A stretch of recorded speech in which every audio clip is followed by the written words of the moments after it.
Alright, so do your twin disc.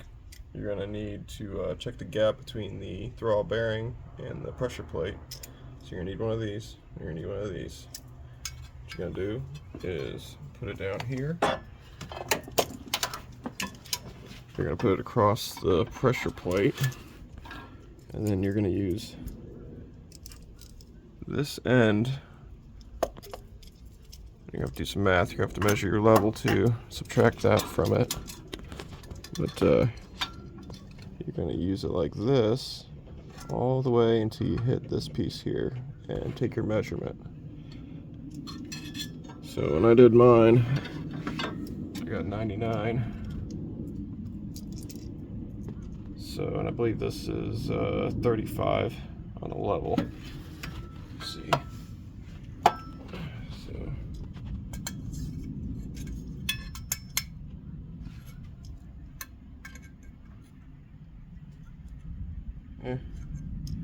So anyway, I got 99.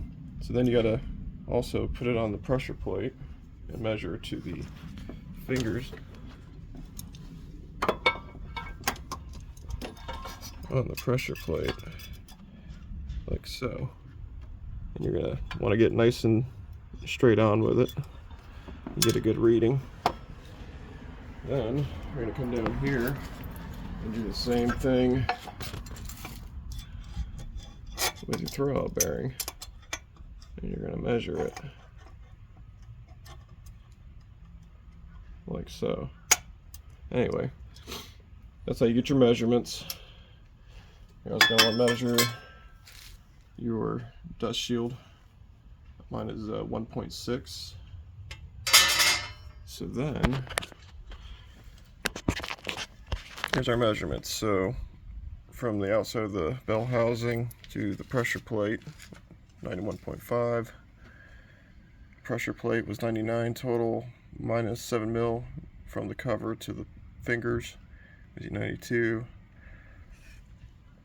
So add the difference and or do the difference and then add 1.6.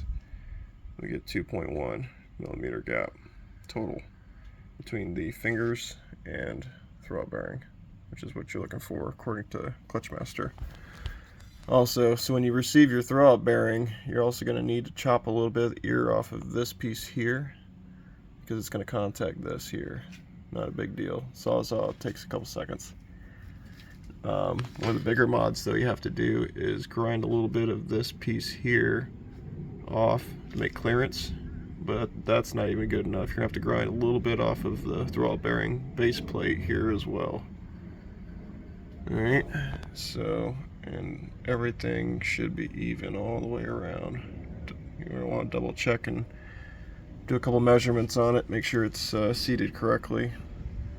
And then the lines they give you are kind of short. I did my feed on the bottom and my bleed at the top, so hopefully if we get any air bubbles, it'll come out the bleed a lot easier, which is a problem with the OEM, is they're hard as hell to bleed. So got it here. It's going to come with one like this, and then this fitting here, and then an adapter, which I'm really not going to use.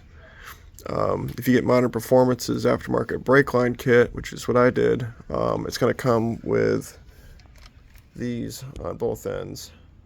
So what you're going to have to do is take it to a shop and have them put this fitting on so that you can connect it to this male-to-male end and connect it to their line.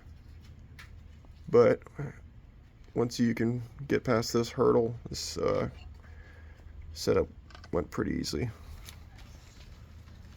Alright, so I think that's it.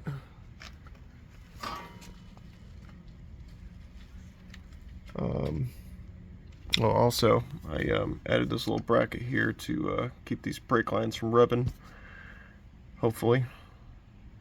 That's about it. I'll give a review of it when I get it on the road.